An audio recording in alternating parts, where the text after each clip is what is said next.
Sorry, wrong screen. I wanted to make a quick video this morning on doing your concept map. So helping you with this first perspectives concept map, and also helping you understand kind of my general thinking behind this. It's always very funny. Every year at the end of the year survey, I have some students who say, "I love doing concept maps. Thanks for having that be our assignment." And I have a smaller group that says, "We did too many concept maps. I hated those. Why'd you have so many?" And so I'm like, well, if I get rid of them, then some people are going to be upset. And if I keep them, some people are going to be upset. So this year, my idea is to really have you understand what I'm thinking and how to do one. And then maybe you'll see that I think they're very, very effective. And the first idea comes with, I put this graphic here before. If we just list out a bunch of information, it's random. It's very hard for us to remember it later, right? It's very hard for us to rehearse it or use it. It's just some random bits. And if I assigned you something to read or watch and just simply ask you questions, that also is just random bits. I'm not helping you connect it at all. So the reason I want to see the concept maps is because they help us connect these dots, and then that helps us find it later, right? Like, I don't know how many of you have ever had the experience of like forgetting someone's name. Maybe you're not as old as me and it doesn't happen very often. But whenever I forget somebody's name, I start to think about everything I know about that person, right? So maybe the person's name is here. And if I start to think about the things I know, usually that helps me get to the person's name. All right, so what are the purposes of the concept map? The purposes are that you're going to show me what you're getting out of the materials that I'm giving you. I'm not expecting you to go to Google and just look things up. The materials themselves, they present a cohesive kind of storyline almost, or a whole picture. And if you're just randomly looking up the bits of information to fill out a concept map, we're back over here in this side. They, like I said, they also help you organize your thinking. They're going to help you rehearse it, and they're going to provide you a study guide for later. So kind of how would I go about doing this? This is your first concept map, the perspectives concept map. And you see all of this on the below this assignment. So if I was working on this, I would first, I would want to, if I was doing a concept map, I would want to know what my kind of overarching goal is. And one way to do that is you'll always see these guys. These are the objectives from the College Board, the TSWs, right?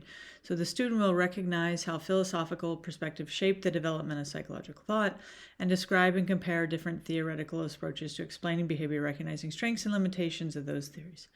And this is something for the whole year, so you're not going to do this all right now, but we're going to get started and we're going to work on this through the year because we're going to come back to these perspectives over and over again.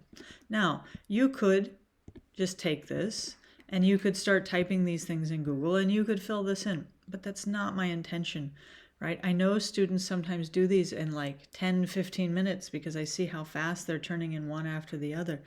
And this is really supposed to be done as a way of summarizing what you've learned. So you know your goal, that's step one.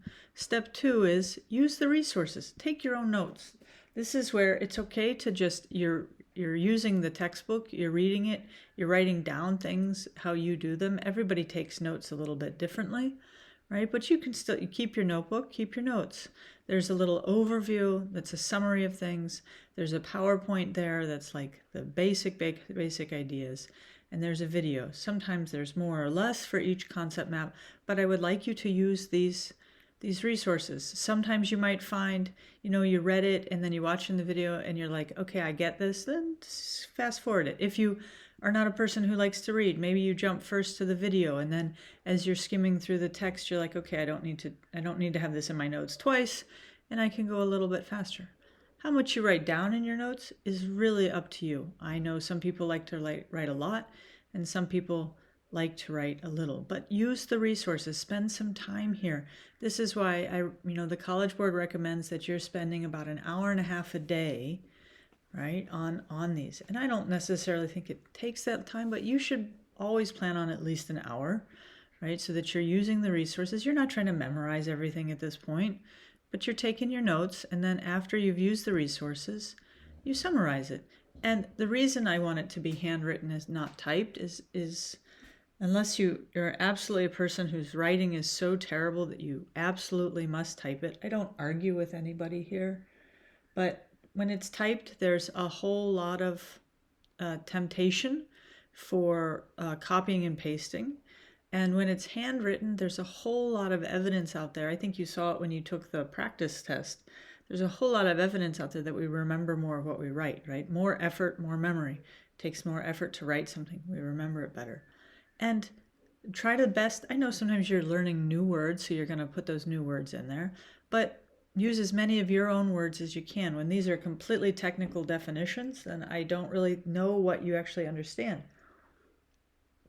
Especially if you're learning, you're still learning English, right? So make sure you're using as many of your own words as you can. On this particular concept map, you're going to really want to put names with things because we really want to start to associate who worked on each approach, right? So you have seen your goal, you have used the resources to take your own notes, you've taken the time to fill in the concept map. Do you have to print this? No, you don't have to print this. You can write on a notebook, right? And then you can just take a picture of it when you're done. So you take a picture and you upload it. And then how are we going to remember all of these things? Well, you're going to go on to do some other assignments in the week that are going to help you not memorize and study, but they're going to help you apply it. What's the best way to rehearse this information that you got is at the dinner table, right? Or at the lunch table with your friends. The more you can discuss this, and all of my assignments after we do concept maps are to help you apply it, is you're going to start to form some lasting memories. That isn't the form of memorization. You're going to keep it much longer. And then as we move through the course, we'll take a progress check. And after you take the progress check, if you're still forgetting something, well, then that's when I would make flashcards, right? And if you, when we do the unit assessments and the revisions, and then the cumulative revision, and then the practice test, you're going to see, is there anything that I didn't remember that maybe I should resort to memorization? But I really hope that by just doing things as many times as we're going to do them, and it really starts with taking the concept map seriously by you really using the resources, because if you don't do this, you're going to be at this random information, right away. And if you start to make knowledge on the concept map, then when we start to do the other assignments, you're just going to find that you remember it. All right, so if you have any questions, don't forget I'm always here to ask you questions, and good luck with your first concept map.